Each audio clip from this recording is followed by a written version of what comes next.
You didn't stop talking. You're still there. You still reply. You still show up for the practical things, the logistics, the plans, the questions that need answers. But something changed, and the person beside you can feel it, even if they can't name it.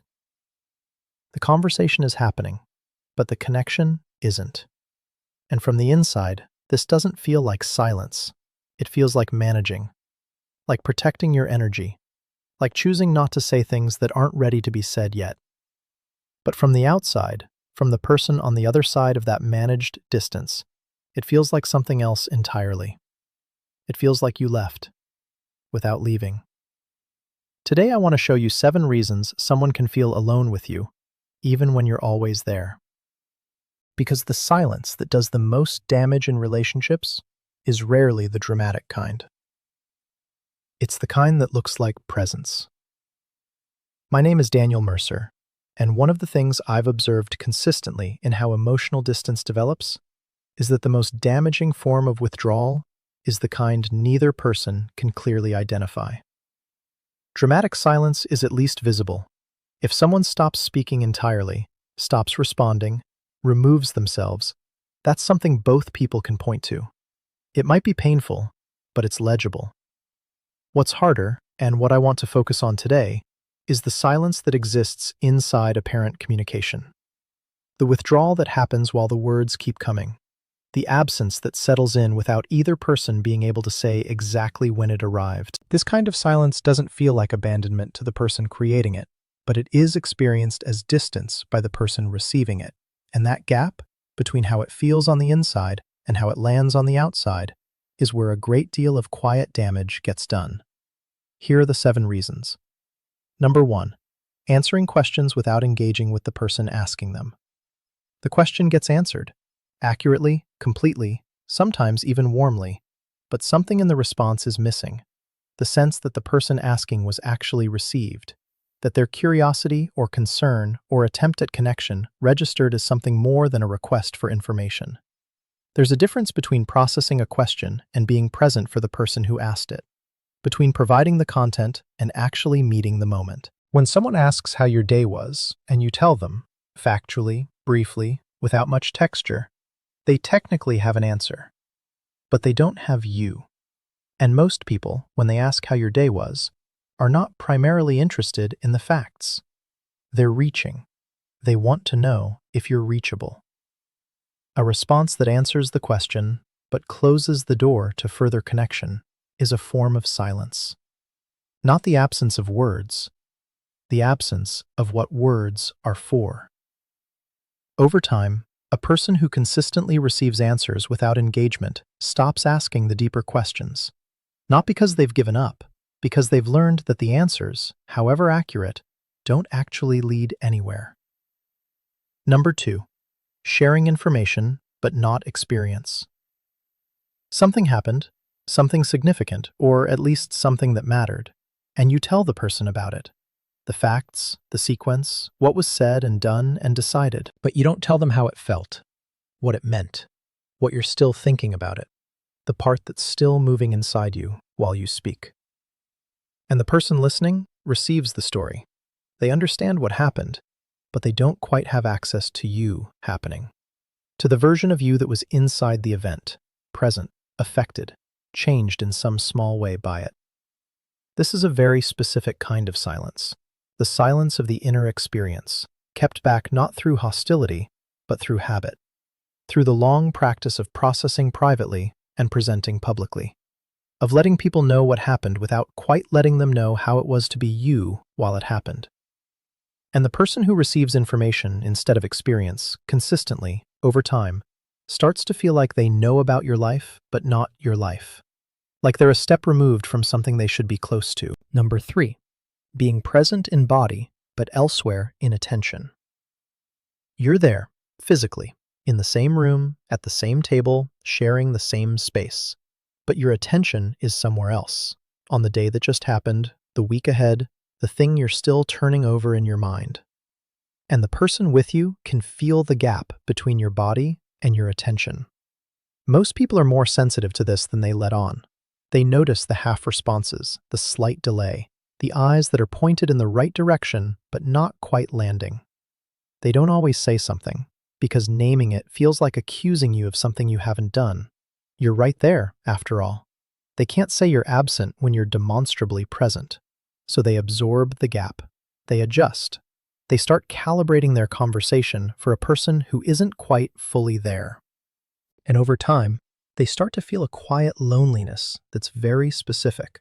Not the loneliness of being alone, but the loneliness of being with someone whose attention is elsewhere. Number 4, giving short answers during difficult conversations. Something hard comes up, something that needs to be talked about, not resolved necessarily, but at least held between two people for a while.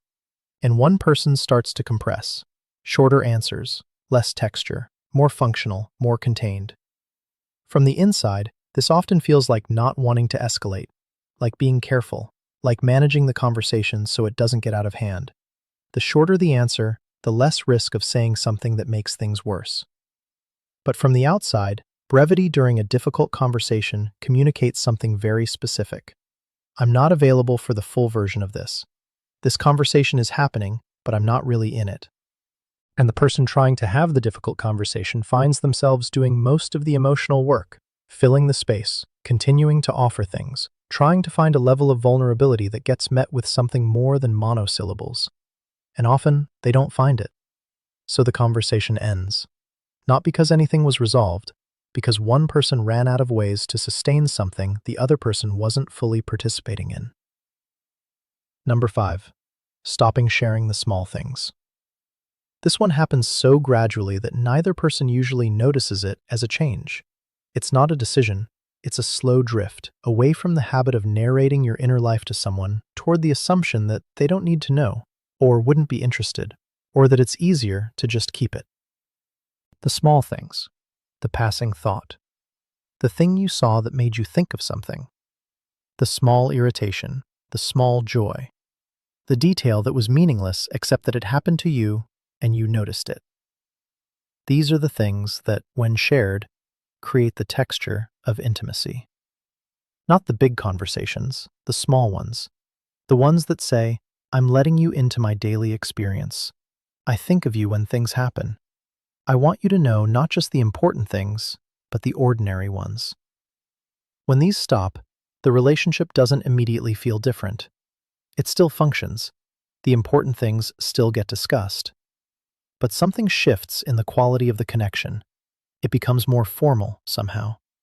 More like a report than a conversation. More like two people providing updates than two people sharing a life. And the person who notices the drift, who realizes they haven't heard a small thing in a while, often can't find a way to ask for it directly. Because how do you ask someone to share their small thoughts? How do you name the absence of something that was never explicitly offered? Number 6, stopping initiating. At some point, one person stops reaching first. They stop being the one who suggests something, checks in without reason, sends the message that didn't need to be sent. They stop creating contact and start only responding to it. From the inside, this rarely feels like withdrawal. It feels like waiting, like giving the other person space, like not wanting to be too much. But initiation is not just a practical act. It's a signal. It says, I thought of you when I didn't have to. I wanted to reach you before you reached me. I'm creating this contact because I want it, not because it was asked for. When that stops, the other person notices, even if they can't articulate what changed. The relationship starts to feel subtly different, still functional, still responsive, but the energy has shifted. One person is now always the one who reaches, and reaching into something that doesn't reach back is its own kind of exhaustion. Eventually they reach less, not because they care less, but because the asymmetry has become something they're tired of feeling, and the silence of never being sought out settles into the relationship as something permanent. Not noticed enough to name, but present enough to change everything. Number 7, not bringing things back after they've passed. Something happened. A moment of tension. A conversation that ended before it finished. Something that landed slightly wrong and was never addressed. And then time passed, and things returned to some version of normal. And the thing that happened stayed in the past. Nobody brought it back. Nobody said, "I've been thinking about that," or "I want to return to something from the other day." The moment passed, and with it, the opening.